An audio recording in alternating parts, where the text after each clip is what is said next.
नमस्कार दोस्तों, UP triple SC से मुख्य सेविका भर्ती को लेकर बात करेंगे। 24 को होने वाली कोर्ट सुनवाई, निर्णायक सुनवाई, नवंबर में जारी हो सकता है रिज़ल्ट। ये अभ्यर्थी हो सकते हैं भर्ती से बाहर।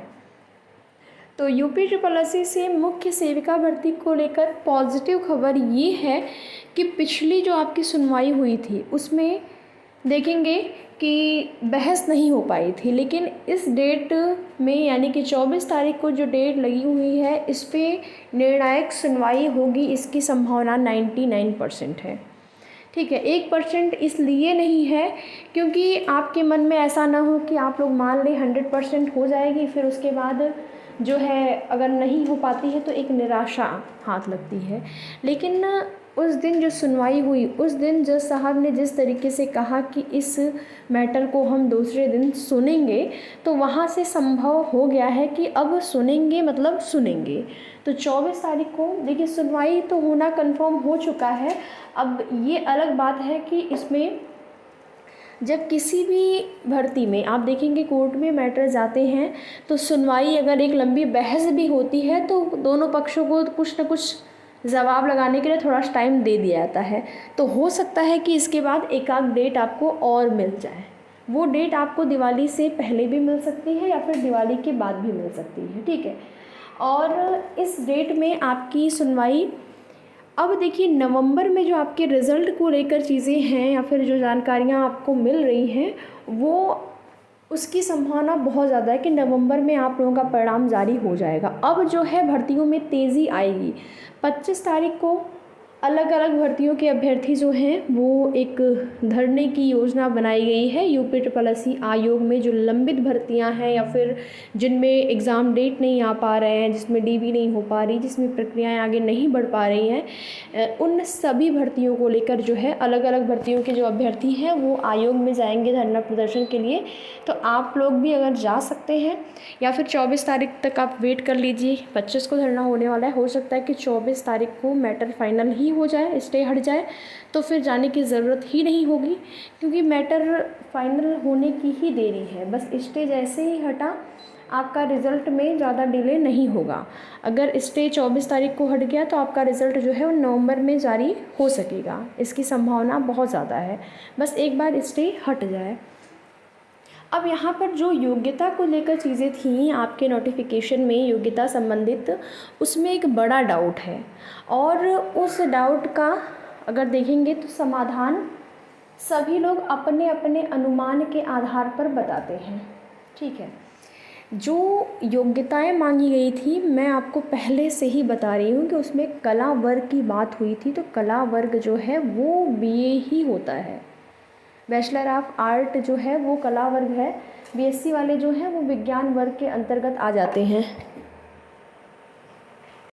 तो इस वजह से आप लोगों को झूठा आश्वासन नहीं देंगे कि बीएससी वाले भी शामिल होंगे। ठीक है, तो बीएससी वाले जो अभ्यर्थी हैं वो जैसे कि चाहे कोई भी हो, बीए वाले भी हैं, क्योंकि आपको पता नहीं है कि कट ऑफ कितनी जाएगी।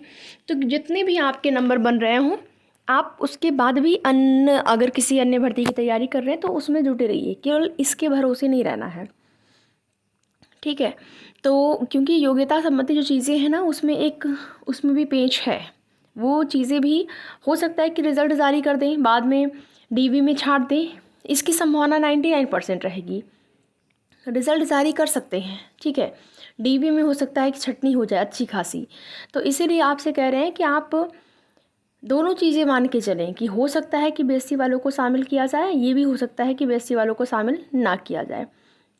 जो 2 वर्ष और 3 वर्ष की योग्यता की बात है उसमें संभावना बन रही है कि 2 वर्ष अगर आपके वो विशेष विषय जो मांगे गए हैं, अगर 2 वर्ष आपके हैं, आपके जो है जैसे होम साइंस, समाज शास्त्र, जो सब्जेक्ट बाल विकास, जो सब्जेक्ट आपसे योग्यता के आधार पर मांगे गए हैं विशेष विषय, वो आपका 2 वर्ष है तब भी आपको ले सकते हैं। ठीक है, 2 वर्ष 3 वर्ष वालों को भी ले सकते हैं। 3 वर्ष तो बिल्कुल कंफर्म है, लेकिन 2 वर्ष को भी ले सकते हैं। लेकिन ये जो विज्ञान और कला वर्ग वाला है इसमें छटनी होने की संभावना ज़्यादा है।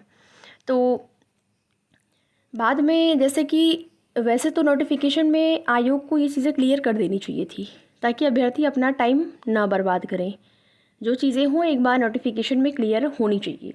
फिर देखिए अभ्यर्थी गए भी आयोग में जानने के लिए, कुछ ऐसा बताया भी नहीं गया उनको कि क्या कुछ है नोटिफिकेशन में। थोड़ा सा स्पष्टीकरण अगर वो लोग कर दिए होते कि चीज़ें इस तरीके से होंगी, तो फिर कम से कम उसी के लिए अभ्यर्थी प्रयास करता। तो देखिए, अगर ऐसा होता है कि बीएससी वाले बाहर हो जाएं, केवल बीए वाले होंगे, तो फिर कंपटीशन बहुत कम हो जाएगा और फिर उतना ये है कि कट ऑफ बहुत ज़्यादा आपकी नहीं जाने वाली है। सभी अभ्यर्थी रहेंगे तब आपका कंपटीशन रहेगा, लेकिन छँटनी जब हो जाएगी तो कंपटीशन बहुत कम हो जाने वाला है।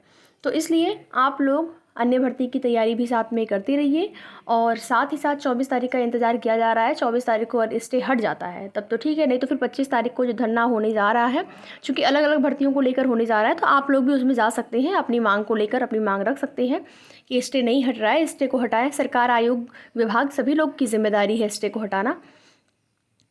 तो इसके लिए आप लोग प्रयास कर सकते हैं। बाकी संभावना बहुत ज़्यादा है 24 तारीख को कुछ ना कुछ अच्छा आपको आपकी भर्ती में देखने को मिलेगा। कुछ अन्य भर्तियों से संबंधित न्यूज़पेपर के माध्यम से यहाँ पर सूचनाएं हैं, अगर आपके काम का होगा तो देख लीजिएगा, अन्यथा आप यहीं पर वीडियो को स्किप कर सकते हैं। देखिए, एक जो है सरकार की तरफ से महिला कल्याण विभाग उत्तर प्रदेश मुख्यमंत्री बाल सेवा योजना सामान्य, ये आवेदन पत्र है भरे जाने के लिए। इसमें जो है बच्चों के लिए, 18 वर्ष तक के बच्चों के लिए उनकी शिक्षा दीक्षा के लिए कुछ जो पैसे हैं वो सरकार की तरफ से दिए जाएंगे। इसका ये जो है फॉर्मेट है, ठीक है, आवेदन पत्र फॉर्म भरे जाने का ये फॉर्मेट है। किसी को भी अगर इसकी ज़रूरत हो तो उसको यहाँ से देख सकता है। आगे देखेंगे, सहायक अभियंता के 250 पदों पर भर्ती की तैयारी, मिला अध्याचन। इससे पहले वर्ष 2021 में सहायक अभियंता भर्ती का आया था विज्ञापन, तब 100 पदों के लिए विज्ञापन आया था और अब जो है लगभग 150 और आ गए हैं, तो 250 पद हो गए हैं। अब ये अध्याचन मिल चुका है, तो इस पर भर्ती की तैयारी है और जल्द ही इसका नोटिफिकेशन भी आपको देखने को मिलेगा। रोडवेज़ में 6000 संविदा बस चालकों की होगी भर्ती, ये आउटसोर्सिंग के माध्यम से भर्ती है। पीसीएस परीक्षा 2 दिन कराने के विरोध में सड़क पर उतरे छात्र और छात्रों ने ये बोल दिया है कि अगर 2 दिन परीक्षा होती है तो फिर नॉर्मलाइजेशन होगा, और नॉर्मलाइजेशन में क्या है कि उसकी आड़ में गड़बड़ी की आशंका ज़्यादा रहती है कि भर्तियों में गड़बड़ियाँ हुई हैं, तो इस वजह से इसका विरोध प्रदर्शन किया जा रहा है अभ्यर्थियों के द्वारा। और अभ्यर्थियों ने कहा है कि अगर नहीं ऐसा होता है, 2 दिन में अगर परीक्षा कराते हैं, तो फिर अभ्यर्थी जो हैं वो संख्या बल के साथ सड़क पर उतरेंगे और धरना प्रदर्शन उनके द्वारा किया जाएगा। 6 नगर पंचायतों में बनेंगे मुख्यमंत्री अभ्युदय विद्यालय। रोजगार सृजन में यूपी बना अग्रणीय राज्य। तो ये अन्य सूचनाएं हो गई। बाकी आगे की जो भी जैसी भी सूचना होगी अन्य भर्तियों से संबंधित, आप सभी को उसकी जानकारी समय समय पर इस चैनल के माध्यम से दी जाएगी। तो वीडियो में लास्ट तक बने रहने के लिए आप सभी का बहुत बहुत धन्यवाद।